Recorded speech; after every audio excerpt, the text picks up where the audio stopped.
Hello friends, नमस्कार। मैं प्रियंका स्वागत करती हूँ आप सभी का आपके अपने चैनल टारगेट टीचर जॉब में। तो फ्रेंड्स, आपने क्लास नंबर 5 तक देख लिया संधि, जिसमें हम लोगों ने देखा था स्वर संधि, दीर्घ स्वर संधि, गुण स्वर संधि, वृद्धि स्वर संधि, यड़ स्वर संधि और आयाद स्वर संधि।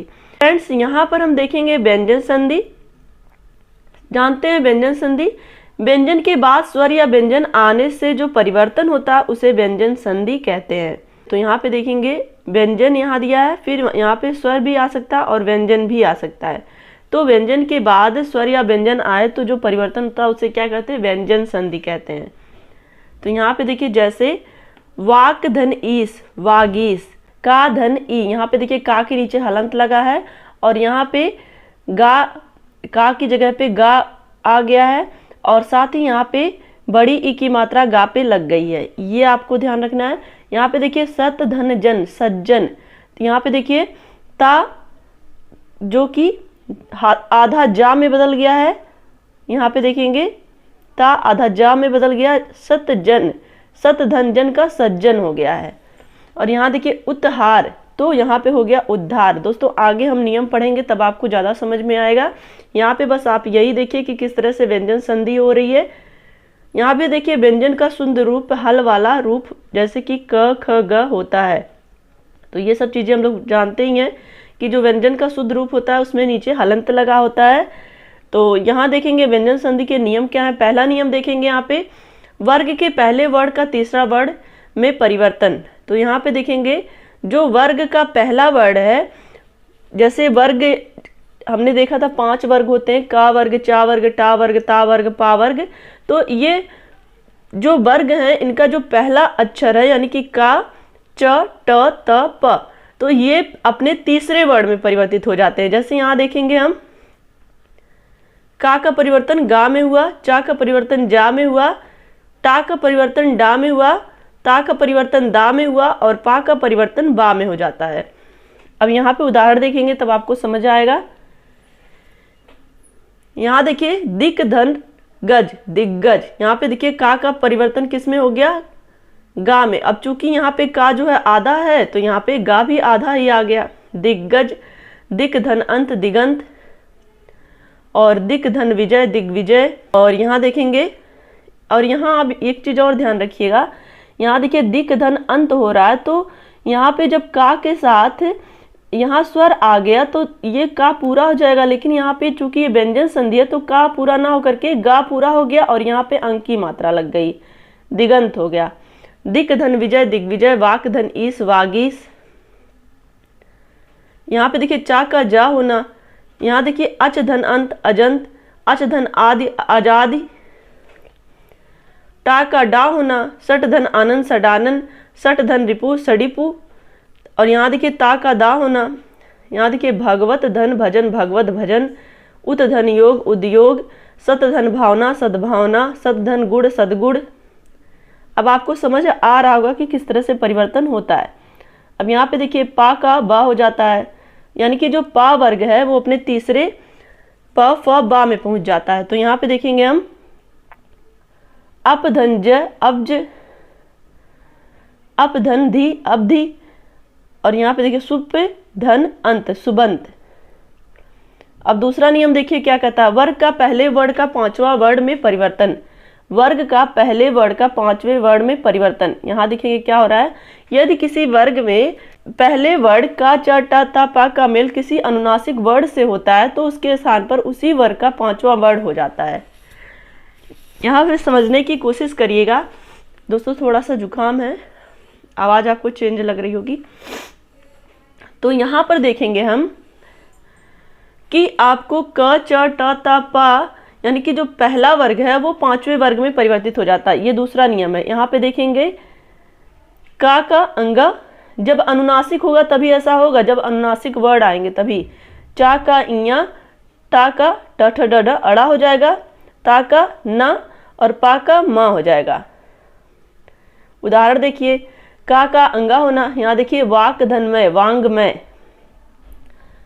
अब यहाँ पे देखिए यहाँ पे का अंगा क्यों हो रहा है वाक धनमय? क्योंकि यहाँ पे जो 5वां अक्षर आ गया है, ये 5वां अक्षर है ना माँ,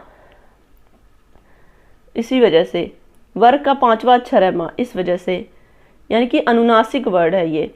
अब यहाँ पे देखिए टा का ड हो जाना, यहाँ पे देखिए ट ठ ड ढ अड़ा, टा का अड़ा हो जाना। तो यहाँ पे देखिए षट धन मुख, षणमुख। अब यहाँ पे देखिए ता का ना होना, तो यहाँ पे देखिए उत धन मत, उन्मत। लत तत धनमय, तन्मय। चित धनमय, चिन्मय। जगत धननाथ, जगन्नाथ। अब यहाँ पे देखिए 6 संबंधी नियम। यहाँ पे देखिए ह्रस्व छोटा आ, छोटी छोटा ऊ और री या दीर्घ यहाँ पे बड़ा, बड़ी, बड़ा ऊ, ए, ऐ, ओ, औ के बाद यदि छ आए तो च हो जाता है। यहाँ पे देखिए क्या कह रहा है कि चाहे वो छोटा बड़ा आए या छोटी बड़ी आए या छोटा ऊ बड़ा ऊ आए, तो वहां पर जो छा है इनके बाद अगर छा आता है तो वो चा हो जाता है। यहाँ पे अब आप उदाहरण देखेंगे तब समझ आएगा। यहाँ पे देखिए स्वधन छंद, स्वधन छंद, स्वच्छंद। परिधन छेद, परिच्छेद। अनुधन छेद, अनुच्छेद। छत्रधन छाया, छत्र छाया। विधन छेद, विच्छेद। यहाँ पे देखिए आपने अभी नियम में पढ़ा है, ये जो छा है इसके यहाँ पे देखिए दीर्घ या ह्रस्व, तो यहाँ पे आप देखेंगे ये दीर्घ या ह्रस्व, ये आपके यहाँ पे देखिए आपके हलंत नहीं कहीं दिख रहे हैं। स्व में भी हलंत नहीं है, परि में भी हलंत नहीं है, अनु में भी हलंत नहीं है, तो यानी कि ये आपके स्वर से जुड़ रहे हैं। छा यहाँ पे स्वर से क्या जुड़ रहा, छा जुड़ रहा। जब स्वर से जुड़ेगा तो यहाँ पे आपका नियम क्या कह रहा है कि इसके बाद छा आ जाए तो च हो जाता है। यहाँ पे देखिए आपका परिधन छेद, परिच्छेद। यहाँ पे यानी कि ये देखिए छा के पहले आधा चा हर जगह आपको दिखेगा, आधा च दिख रहा है। अब ता संबंधी नियम, ता संबंधी नियम क्या है देखिए यहाँ पे देखिए च छ का चा हो जाएगा, ज झ का जा हो जाएगा, ट ठ का टा हो जाएगा, ड ढ का डा हो जाएगा और ला का ला ही रहेगा। अब यहाँ पे देखिए अब ता के साथ जब च छ जुड़ता है तो वहाँ पे च हो जाता है।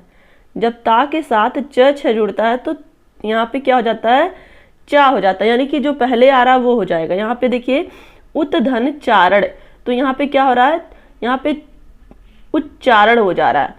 जगत धन छाया, जगत छाया हो जा रहा है। च छ में से जो भी कोई एक जुड़े, दोनों में से कोई एक जुड़े, लेकिन क्या होगा, च ही होगा। उत धन चरित, उच्चरित। सत धन चरित, सच्चरित। अब यहाँ पे देखिए अब ता के साथ अगर ज झ में से कोई भी जुड़ता है, लेकिन वहां पे आएगा क्या, ज ही आएगा। यहाँ देखिए सत धन जन, सज्जन। जगत धन जननी, जगत जननी। विपत धन जाल, विपत जाल। उत धन जल, उज्जल। उत धन झटिका, उज्झटिका। उत धन ज्वल, उज्ज्वल। दोस्तों ये देखिए वर्तनी में भी यही शब्द उज्ज्वल ऐसे ही लिखा जाएगा। वर्तनी में भी कभी कभी उज्ज्वल पूछ लेता है तो लोग गलत कर देते हैं। और यहाँ पे देखिए ता धन ट या ठ, तो वहाँ पे क्या होगा, ता के साथ अगर ट या ठ कोई भी एक है तो वहाँ पे ट ही लिखा जाएगा। यहाँ पे देखिए बृहत धन टीका, यहाँ पे त है, यहाँ पे टा है, लेकिन यहाँ पे टा हो जाएगा। देखिए बृहत टीका, क्योंकि यहाँ पे नीचे हलंत है तो ये आधा टा ही होगा। अब आगे देखते हैं, यहाँ पे देखिए ता के साथ ड या ढा जुड़ता है तो यहाँ पे टा के साथ ड या ढा जुड़ता है तो डा हो जाता है। उत धन डयन, उड्डयन। ता धन ला का क्या हो जा रहा है, ला हो जा रहा है। यानी कि इसके पहले हमने नियम में पढ़ा है कि ता के साथ जब ला जुड़ता है तो ला ही होता है। उत धन लास, उल्लास। यानी कि ता आधा ता की जगह पे यहाँ आधा ला आ जाएगा। जब भी यहाँ हलंत लगा रहेगा तो आधा अक्षर वहां आके जुड़ेगा। तत् धन लीन, तल्लीन। उत धन लेख, उल्लेख। अब यहाँ पे देखिए त के साथ जब सा और हा जुड़ता है तो क्या नियम है, यहाँ पे देखेंगे ता के साथ जब सा और हा जुड़ रहा है, यहाँ पे देखिए उत धन श्वास, उच्च श्वास। यहाँ पे देखिए उत्धन श्वास, उच्छ्वास, यहाँ पे आपको क्या दिख रहा, उत्धन श्वास, यहाँ पे बड़ा सा का आधा सा दिख रहा है ना, केवल बड़ा सा आधा में है, क्योंकि यहाँ पे देखिए हलंत लगा हुआ, यही आपको समझना है। तो ये जो ता है ये आधा चा में बदल रहा है, और ये जो शा है ये छा में बदल रहा है। ये देखिए उत्धन श्वास, उच्छ्वास, सतधन शास्त्र, तो ये ता चा में बदला और ये शा जो है ये छा में बदला, तो सतधन शास्त्र, सच्छास्त्र। आगे देखिए यहाँ पे नियम, ता है दा में बदलेगा और जो हा है वो धा में बदलेगा। यहाँ पे देखिए ततधन हित, तद्धित, ये तो ता है यहाँ पे दा में बदल रहा और हा जो है ये किस में बदल रहा है, ये धा में बदल रहा है। ता दा में बदलेगा और हा धा में बदलेगा। दोस्तों देखिए इसको रटना नहीं है, इसको प्रैक्टिस करना, अपने आप आपको समझ आ जाएगा। यहाँ देखिए ततधन हित, तद्धित, उत्धनहार, उद्धार, उत्धनहत, उद्धत, उत्धनहृत, उद्धृत। अब यहाँ पे देखिए नियम नंबर 5 क्या कह रहा है, ना संबंधी नियम। रा, यहाँ पे देखेंगे री रा शा के बाद ना है तो ड़ा हो जाता है। यहाँ पे देखिए परिधन नाम, परिणाम। यहाँ पे देखिए ना संबंधी नियम में क्या करा कि री रहे रा रहे सा के बाद अगर ना है तो ड़ा हो जाता है। यहाँ देखिए रा है तो और यहाँ पे ना है, तो ये परिधन नाम क्या हो रहा है, ड़ा में चेंज हो रहा है। परिणाम, यहाँ पे देखिए ना में चेंज होना नियम में भी है। प्राधन मान, प्रमाण, यहाँ पे देखिए ये जो पा है इसमें री की मात्रा जुड़ी हुई है ना, तो ये री यहाँ पे देखेंगे ना दिया हुआ है, तो ये प्रमाण में चेंज हो रहा है। राम धन अयन, रामायण। भूस धन अन, भूषण, भूस धन अन, भूषण। यहाँ पे देखिए कृष धन कृष्ण हो जा रहा, शोष धन अन, शोषण हो जा रहा, विष धन नु, विष्णु हो जा रहा है, त्रिष धन ना, तृष्णा हो जा रहा है, री धन ना, ऋण हो जा रहा है, भर धन ना, भरण हो जा रहा है। और यहाँ पे देखिए किम धन तू, किंतु, किम धन तू, किंतु, और हर धन ना, हरण। नंबर 6 माँ संबंधी नियम। माँ संबंधी नियम में माँ के बाद जिस वर्ग का व्यंजन आता उसी वर्ग का नासिक अनुस्वार में बदल जाता है। ये देखिए माँ में जिस वर्ग का अक्षर रहेगा उसी वर्ग के नासिक में बदल जाएगा। ये तो बहुत ही आसान है। यहाँ पे देखेंगे समधन कलन, तो यहाँ पे संकलन हो जाएगा। समधन गति, संगति, जैसा कि आपको यहाँ पे दिखेगा नहीं, सब पे आपको बिंदी ही दिखेगी। ये माँ के स्थान पे आपको ऊपर बिंदी ही दिखेगी, लेकिन उच्चारण उसी तरह होगा। समकलन, तो यहाँ पे माँ का उच्चारण अंगा, यहाँ पे चूंकि यहाँ का है तो इसी वर्ग का अंगा हो जाएगा, तो संकलन। समधन गति, संगति। समधन पूर्ण, पापा बाबा माँ, तो यहाँ पे जो उच्चारण होगा संपूर्ण हो जाएगा। परम धन्तु, परंतु। समधन योग, संयोग। समधन विधान, संविधान। समधन मान, सम्मान। समधन मति, सम्मति। माँ है, यहाँ पे आप ध्यान से देखेंगे, यहाँ पे देखिए माँ ही आ गया है। अब माँ का प फ ब भ माँ होता है। अब माँ चूंकि पांचवा वर्ग खुद ही है, तो उसका जो यहाँ पे ये केवल आधा आधा वर्ड ही आ जाएगा और इसी तरह से लिख दिया जाएगा। अब यहाँ पे हम देखेंगे माँ का मेल यदि या रा ला व श से होता है तो माँ सदैव अनुस्वार होता है। समधन योग, तो यहाँ पे देखिए अगर माँ का मेल या रा ला व श से हो रहा है तो वहाँ पे वो केवल अनुस्वार के रूप में प्रयोग होगा, यानी कि जो माँ है वो अनुस्वार बन जाएगा। यहाँ पे देखिए समधन योग, संयोग।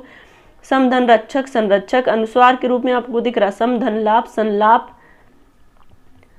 सा संबंधी नियम, अब यहाँ पे सा संबंधी नियम किसके सापेक्ष है, यहाँ पे जो सा है वो षटकोण वाले सा में परिवर्तित होगा। यहाँ पे देखिए अभिधन सेक, तो ये हो जाएगा अभिषेक।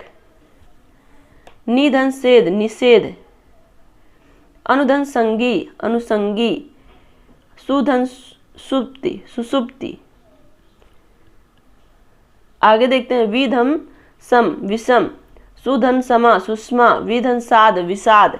तो इस तरह से यहाँ पे आपको देखने को मिल रहा है। ये जो छोटा सा है ये किस में चेंज हो रहा है, ये षटकोण वाले सा में चेंज हो रहा है। अब यहाँ पे हम देखेंगे विसर्ग संधि। दोस्तों आज हम लोग संधि कंप्लीट कर लेंगे। देखिए आपको व्यंजन संधि में बहुत ज़्यादा ध्यान नहीं रखना। जब आप प्रैक्टिस करेंगे, जितना भी हम लोगों ने अभी देखा है, अगर आप ध्यान से देख लेंगे तो आपको भूलेगा ही नहीं कि उसमें आपको इतने रूल थोड़ी ना याद करने हैं।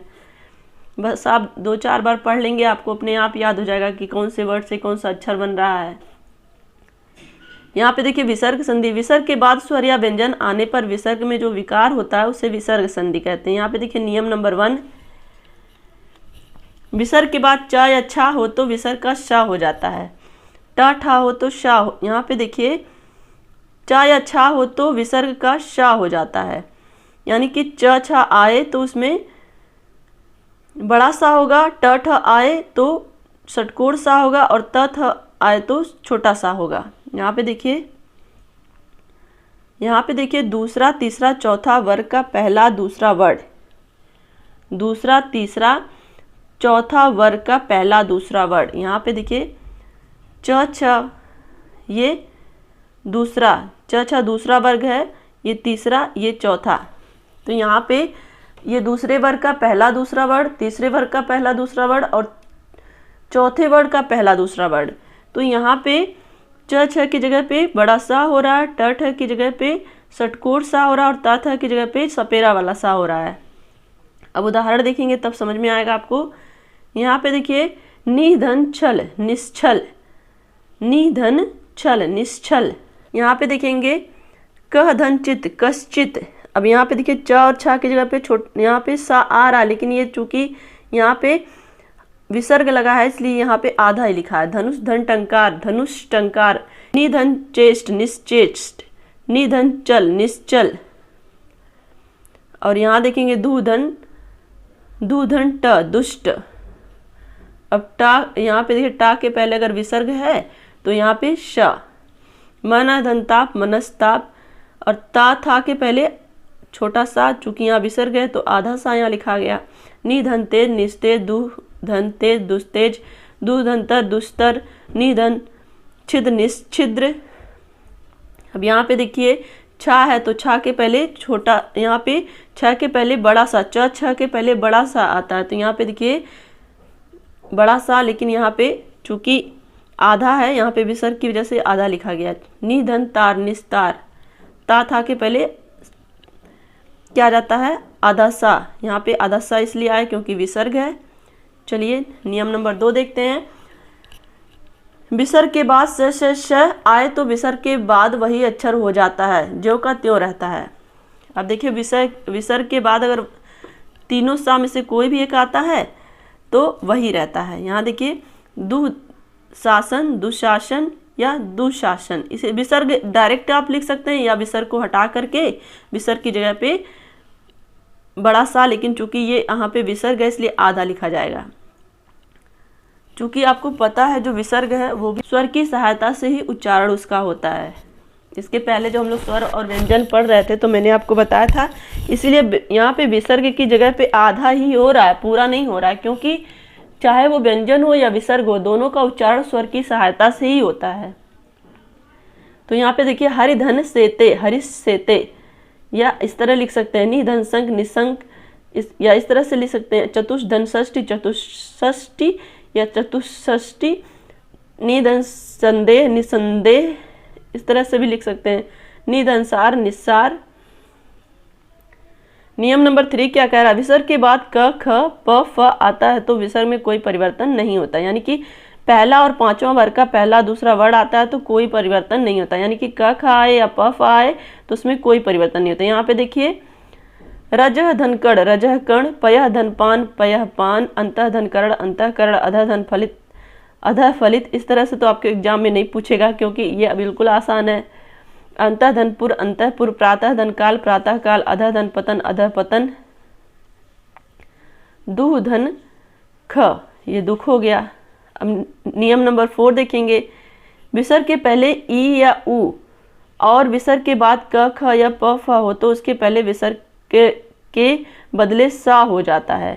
तो यहाँ पे देखिए विसर्ग के पहले ई या उ हो और विसर्ग के बाद क ख या प फ हो तो उसके बदले षटकोण वाला सा हो जाता है। तो यहाँ पे देखिए ई या उ क ख प फ में से कोई भी हो तो वहाँ पे षटकोण वाला सा हो जाता है।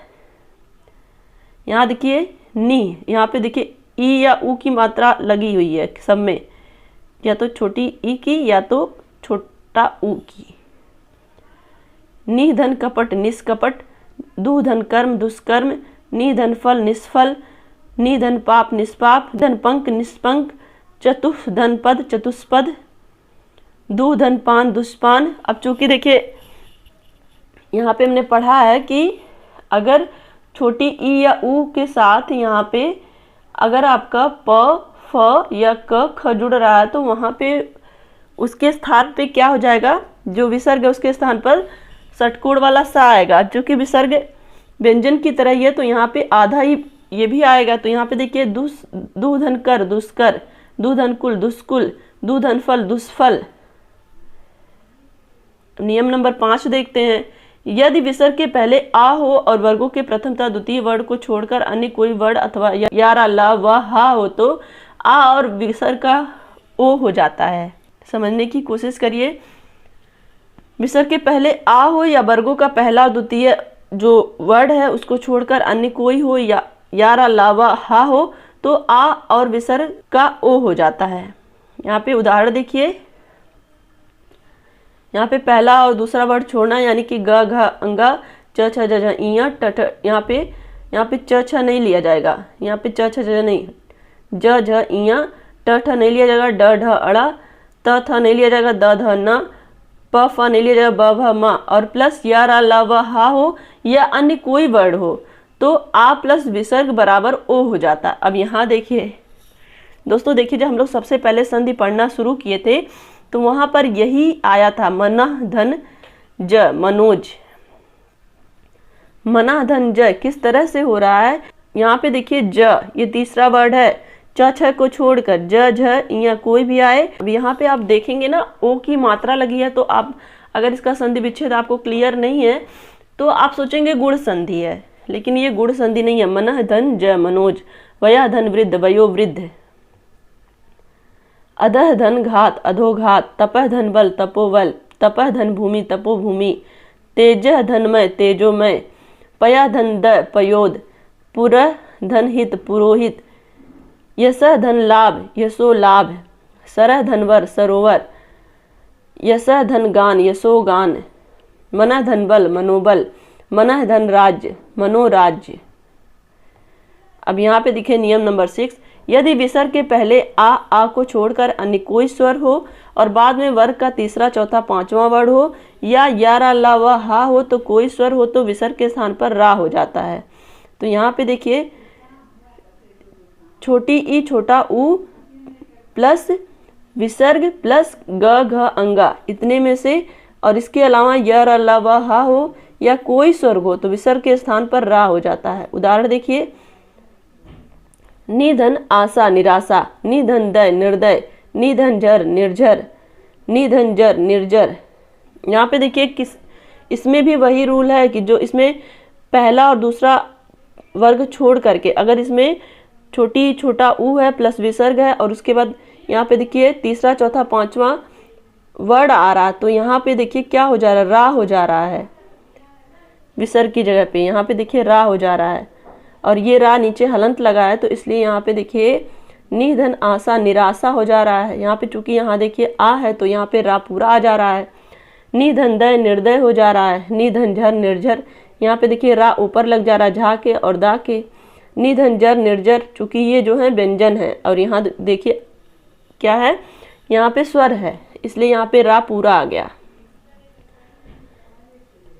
अब यहाँ देखिए निधन गुण निर्गुण हो जा रहा है, निधन भय निर्भय हो जा रहा है, दुधन उपयोग दुरुपयोग हो जा रहा है, दुधन दशा दुर्दशा हो जा रहा है, दुधन गुण दुर्गुण हो जा रहा है, दुधन जन दुर्जन हो जा रहा है, दुधन भाग्य दुर्भाग्य हो जा रहा है, दुधन आशा दुराशा हो जा रहा है।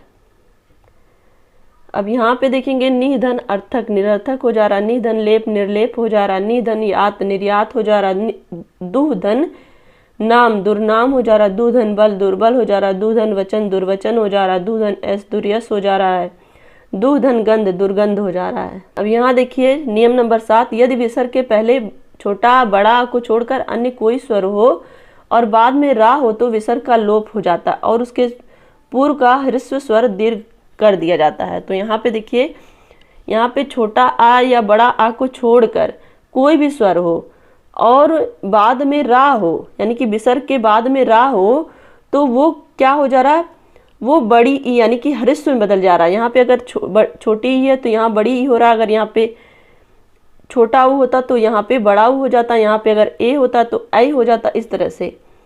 तो यहाँ देखते हैं, निधन रस नीरस, निधन रोग निरोग, निधन रव नीरव, निधन रज नीरज। देखिए आपको अगर ऐसे दिया रहे, अब यहाँ पे बड़ी ई की मात्रा लगी है, अगर हमें ये नहीं पता है कि ये इसकी संधि कैसे होगी तो हम पक्का गलत कर देंगे। हमें ये लगेगा ये तो दीर्घ है तो दीर्घ स्वर संधि होगी, लेकिन ऐसा नहीं होता है। यहाँ पे हमें जब इसका संधि विच्छेद पता रहेगा तभी हम इसको सही कर पाएंगे। तो फ्रेंड्स यहाँ पर देखिए आपका आज व्यंजन और विसर्ग संधि समाप्त हो गया। आशा करती हूँ कि आपको समझ में आया होगा। जहाँ भी आपको कोई भी दिक्कत होगी कमेंट करके जरूर बताइएगा। दोस्तों देखिए, हमें ये रूल याद नहीं करने हैं, हमें बस समझना है कहाँ क्या हो रहा है, क्योंकि एग्जाम में आपको रूल तो पूछेगा नहीं, बस आपको सामने दे देगा संधि विच्छेद करने के लिए, या फिर संधि विच्छेद है तो उसको किस तरह से सही लिखा जाएगा उसके बारे में पूछ लेगा। तो इसलिए आपको जब पता रहेगा नियम तभी आप कर पाएंगे। तो फ्रेंड्स आशा करती हूँ कि आपको वीडियो अच्छी लगी होगी। वीडियो को लाइक करिएगा, अपने दोस्तों के साथ शेयर करिएगा, और अगर आप चैनल पे नए हैं तो प्लीज़ चैनल को सब्सक्राइब जरूर कर लीजिएगा। मिलते हैं नेक्स्ट वीडियो में। Take care, bye bye, love you all, जय हिंद।